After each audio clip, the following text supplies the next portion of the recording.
E existe uma escala que é a dos espíritos puros. Esses não encarnam em corpos físicos mais. Diferença genética dele para a gente é mais de 5%. Então, se você está comunicando frequentemente com um deles,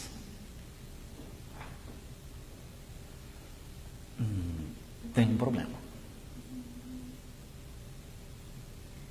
Tem um pequeno problema. Porque, como eles são puros, eles são extremamente amorosos e eles não fazem experiências com seres inferiores.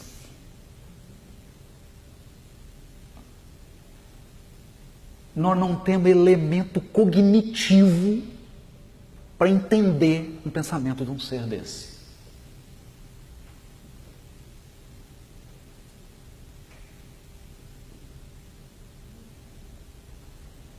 Não temos. Então, eu vou dar um exemplo. Está lá no Mundo Espiritual, o livro Voltei. Irmão Frederico Figner, irmão Jacó, Bezerra de Menezes, estão lá todos. De repente, eles veem uma estrela caindo assim. Será que é uma estrela? Será que é um cometa? Será que a estrela toca no chão?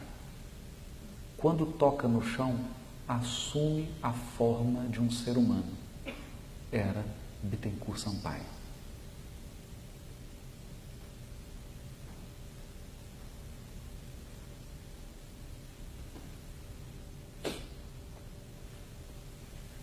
Me responde uma coisa, Júlio, me ajuda.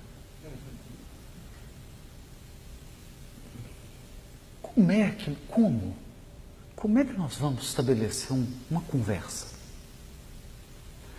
com o espírito?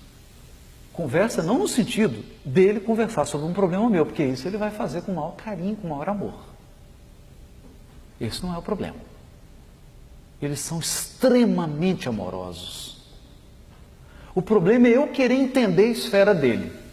Aí eu chego assim, doutor Bittencourt, eu queria entender assim, onde o senhor mora. O senhor tem boca? Não. O senhor tem ouvido, orelha? Não. O senhor tem olhos? Não. O senhor tem mãos? Não. Doutor Bittencourt, eu não estou entendendo. O senhor não tem a forma humana? Não mais. Meu Deus do céu. Doutor Bittencourt, o senhor enxerga como? Eu todo enxergo. Em 360 graus. Eu enxergo atrás, na frente, em cima, embaixo. Gente, isso está no Livro dos Espíritos. Não está lá? Está lá no Livro dos Espíritos. Doutor Bittencourt, o senhor consegue fazer 2 cursos ao mesmo tempo? O senhor consegue ir lá no seminário que nós estamos fazendo em Nova York e num outro seminário que está no Mundo Espiritual? Fala, consigo. Eu tenho a bicorporeidade, eu posso estar em mais de um lugar ao mesmo tempo. Então, como o meu tempo é muito apertado, eu faço aula de música, de pintura e de literatura no mesmo horário.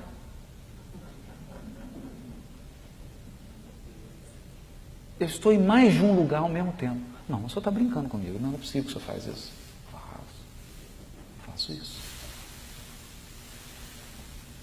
Você vai entender o cotidiano desse espírito? Não vai. Não vai entender. Alguns espíritos puros que dirigiram a codificação disseram assim para Kardec: escuta, se eu for te explicar onde eu vivo, é como explicar para um cego de nascença a luz.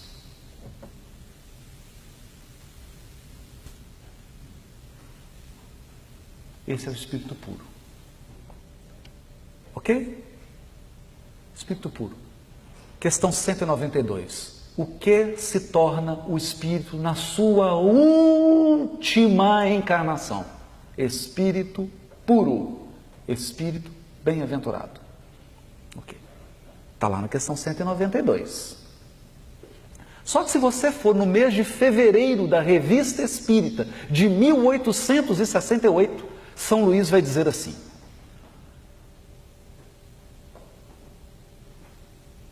chegado ao nível de espírito puro, começa uma nova escala. Ai, meu Deus, eu achei que eu ia aposentar.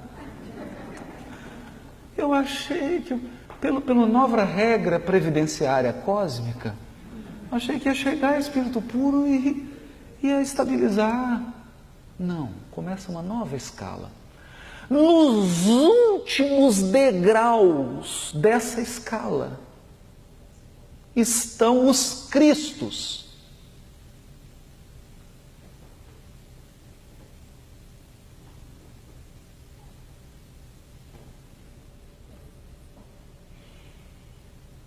Então, eu tenho o espírito puro estagiário, espírito, entendeu? E vai subindo.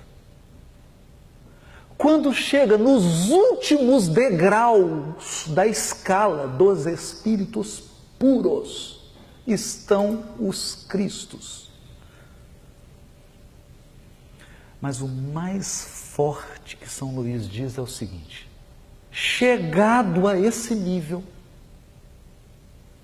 não estão mais sujeitos a errar, nem mesmo quando encarnados.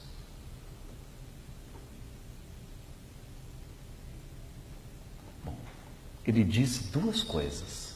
Enquanto você não chegar lá, você está sujeito a errar, mesmo sendo um anjo.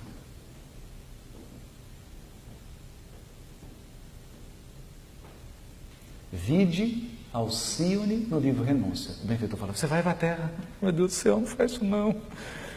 Você tem certeza que você vai, Alcione? Você vai sair daqui, você já está em Sírios. Então, já é um espírito puro, você não precisa nem encarnar mais. Você tem certeza que você vai voltar? É tão perigoso. Muitos saem daqui em missões arriscadas como a sua e não voltam.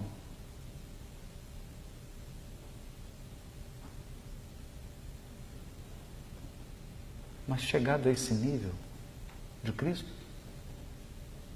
não estão mais sujeitos à queda espiritual, nem mesmo quando encarnados.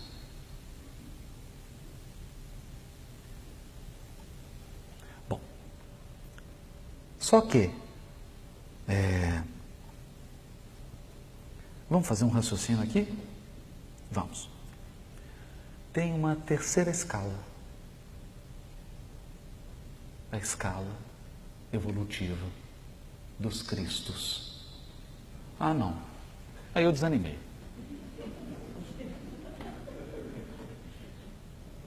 Francisco Cândido Xavier, numa entrevista feita por Herculano Pires, no livro O Espírito e o Tempo. O que o Chico diz? Com todo respeito a nosso Senhor Jesus Cristo, aquele jeitinho dele, né? Mas o Cristo que dirige o sistema solar é um Cristo de uma potência criadora ainda maior do que Jesus.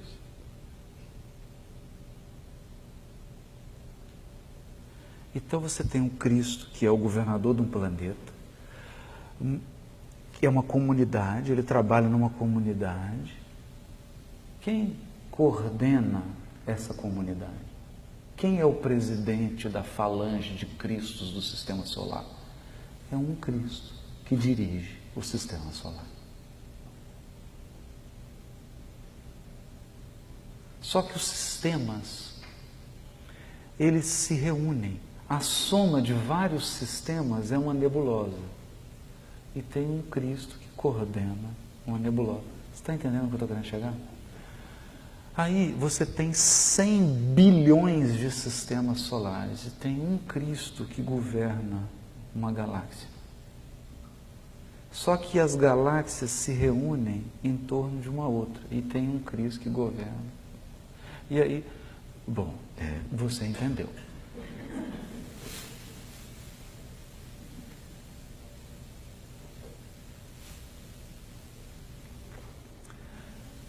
Ponto importante. Nós estamos falando de conhecimentos supra-humanos. Então os espíritos evitam de falar nesse assunto. Sabe por quê? Porque isso não vai fazer diferença nenhuma para você. Nenhuma. Não vai. O que você tem que preocupar agora é o seguinte, é com a sua sogra, com o seu sogro, com a esposa, com o marido, com seus filhos, com o seu trabalho, com a sua atividade espírita. Você não precisa preocupar com a comunidade dos Cristos da Via Láctea. Fica tranquilo. Eles não precisam que você se preocupe com eles. Pode dormir tranquilo. Vá para casa, deite. A galáxia não vai parar de funcionar por causa de você. Acredite em mim, eles dão conta do trabalho.